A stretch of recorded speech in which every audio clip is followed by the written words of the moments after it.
Hi, this is Jason from Horrific Nightmares, and it's time for a positive spin. Today we're going to be talking about 47 Meters Down, Uncaged. Now, the first 47 Meters Down, I really enjoyed. Actually, I rewatched it probably a couple weeks ago, and I really liked it. I had a great time with it. My wife actually liked it. Some parts she didn't like, but she pretty much liked it. So then I was watching this with Joe. This was a first time watch for him, and I was very curious as to how he would think of this film. You'll have to get his opinion on that, but I actually love this film. I actually like it better than the first one. So let's put a positive spin on 47 Meters Down, Uncaged. Okay, first of all, we get a Easter egg in the beginning of the film.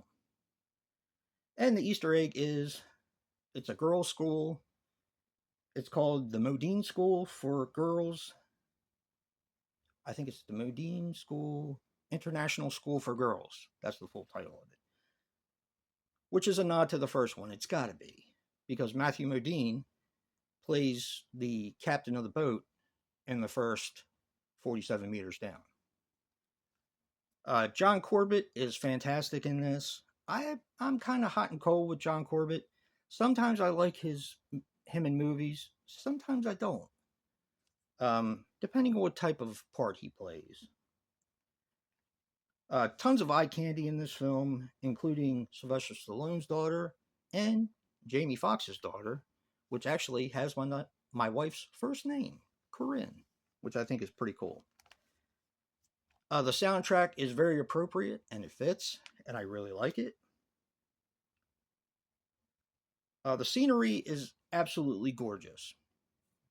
They're going underneath, well, they shouldn't be, but of course, young people will be young people and do dangerous, stupid things. They go into this underground labyrinth of mazes that the Mayans used as a burial ground.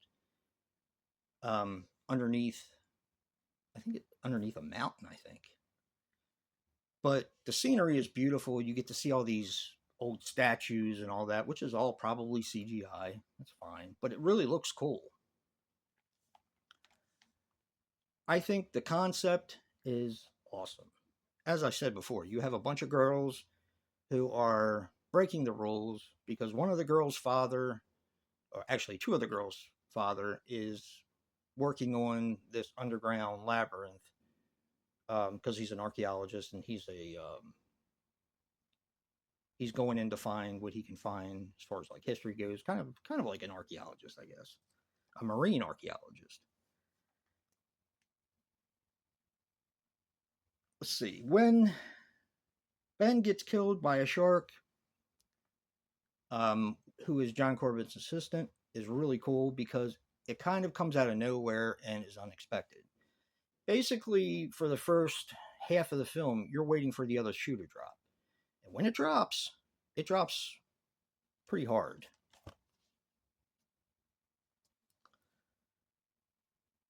The no-eye sharks. They actually have eyes, but they're blind. And that is because they've probably been locked underground for a long time. There's also these beta fish that are kind of like translucent and just beautiful to look at. They look almost like the real bright colors and stuff. I can't think of what it's called. Fluorescent. Really neat. But the no-eye shark, or the blind shark, is ominous looking. And it's kind of cool because you can see all these different crevices and injury on the shark itself because it's blind and it bumps into everything. You know what I mean? It has better sense than that, but you can just see it's been through battles. And I think that's really cool. Being in the caves and not being able to see is creepy and claustrophobic, especially for me, because I'm claustrophobic.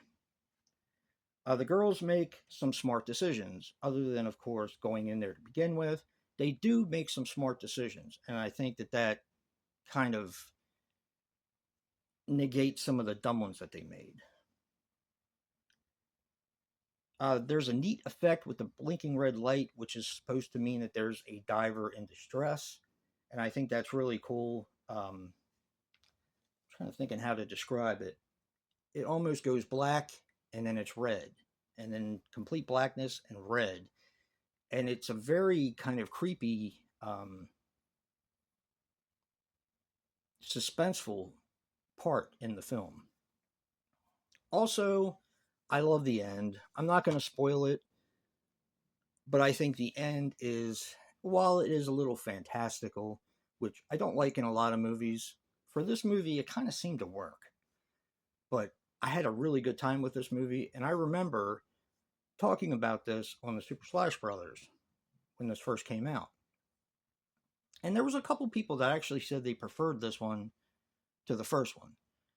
Most people said they liked the first one better, even though the first one was hated until this movie came out, and it gave people something else to hate. Seems to be the trend, isn't it? Anyway, check out 47 Meters Down, Uncaged, or don't. But don't forget to check out Joe's positive spin for 47 Meters Down, Uncaged. Remember, guys, physical media matters. And until next time, peace.